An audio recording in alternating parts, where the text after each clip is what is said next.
Alright, this is our current iteration of our paper prototype for the Dunwich House. We are going to be playing the game and talking about certain design choices and how it would represent the actual product.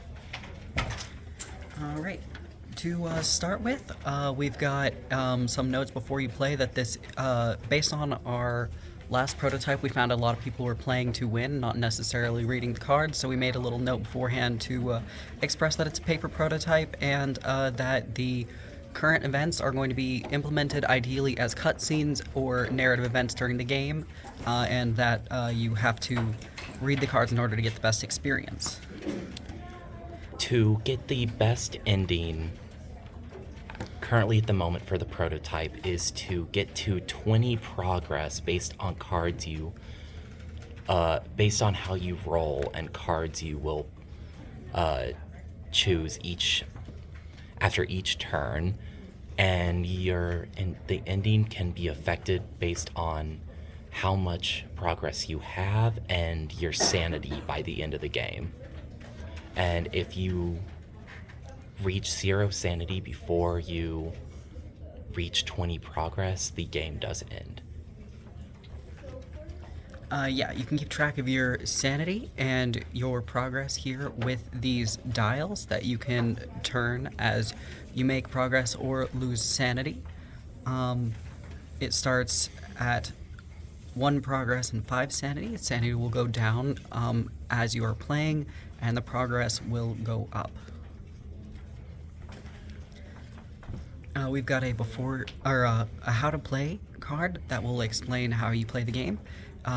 First, to start, you roll the dice. The number that you roll is the amount of progress you've made in this turn. So I've rolled a 3, which means I will have gone from the start to get 3 progress right there.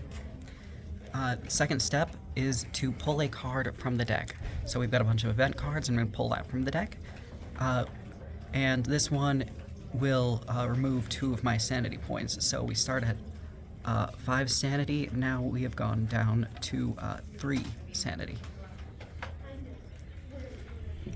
All of these cards have some story written on them that you can read if you are interested. And that will explain the kind of a cutscene that might happen or a horror event that would happen in the game. This one, you look outside of your window in your house and you see 2 surgeons in the driveway operating on a patient by a lone light bulb, and that causes you to lose some sanity. And you just keep playing by rolling and drawing cards until you have completed one of the win or loss conditions.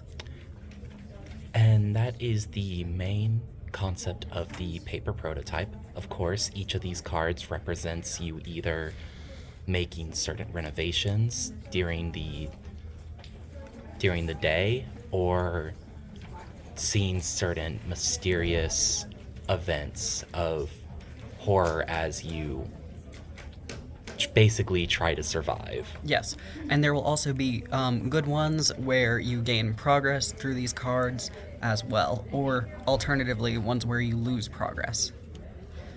Certain cards will make you roll to see what happens. So in this one, you will roll. It is a 3, and with a 3 plus on this roll, you hide safely. That would demonstrate a sort of an encounter that you would have where a monster is physically present in the room with you and that you as a player have to hide.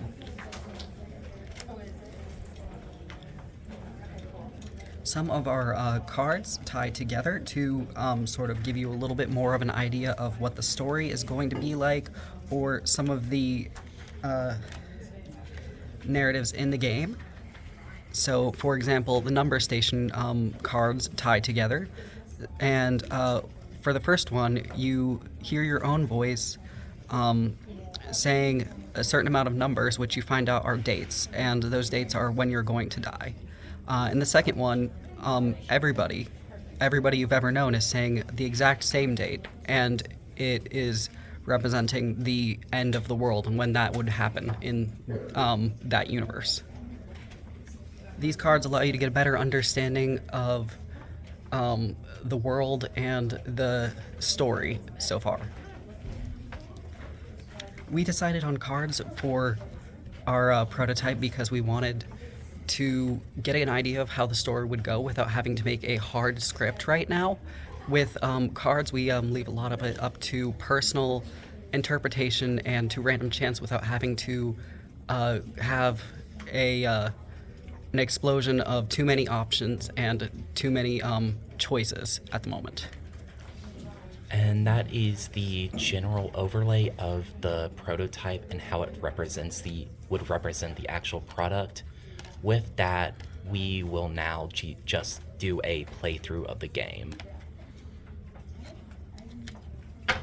So let's set it back to 1 progress and 5 sanity, and we will take turns rolling and drawing cards. All right. I only got a 1 for my roll, and I'm going to draw a card. And this one is there is a writhing mass of flesh inside your rear house. And let's see, I rolled and I hid safely for that. I'm going to put that at the bottom, and that would end this round. All right, so then you just roll again. I rolled a 2, so that increases from 2 to 4 progress. Draw a card.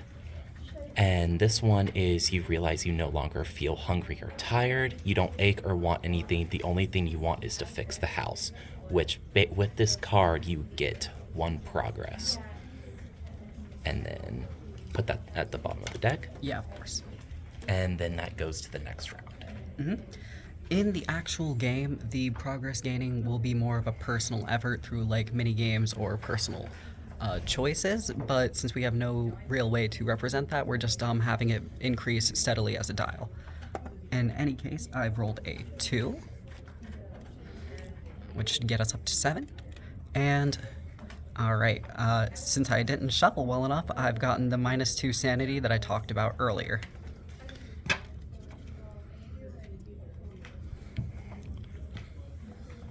And for the next round, we get a 4 progress, which gets us up to an 11. And the next event is a lucky find. You find some paint in the basement left untouched by the previous owners, and you saved your trip to the hardware store. So that increases our progress up by 2 as well, so we're now at 13. Alright.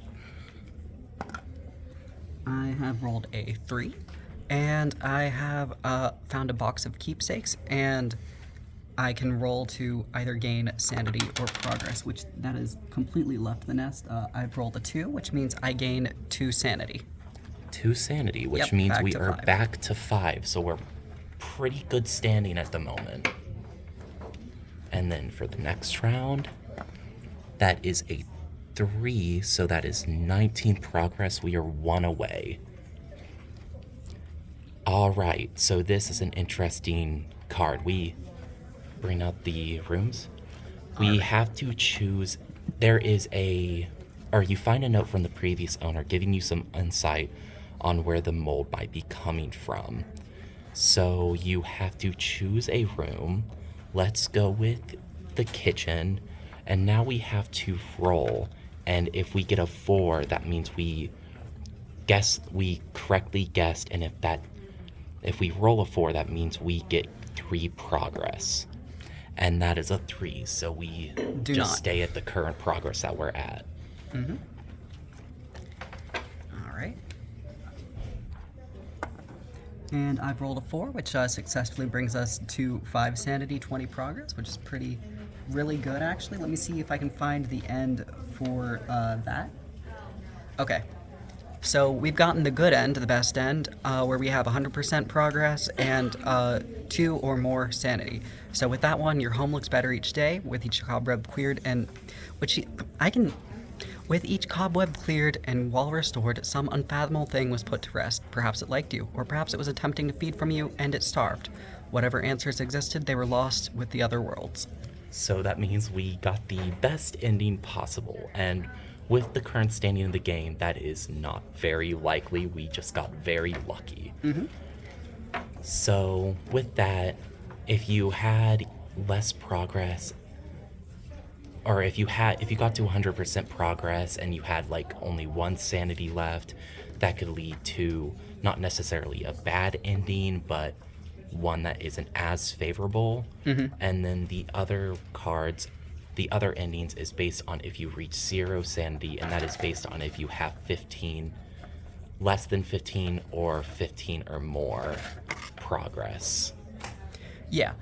These cards haven't been fully affixed into playing cards yet, but they will be probably by the end of the day, and they'll look just like everything else. And hot minute, same with that. We're going to fix that to some cardboard so it's a little bit sturdier. And that is the end of the video for us presenting the paper prototype. Do you have anything else to add, Arcade? No, I think that's it. Yeah. All right. Thank you for listening, and hopefully we get a good grade on this. Yeah.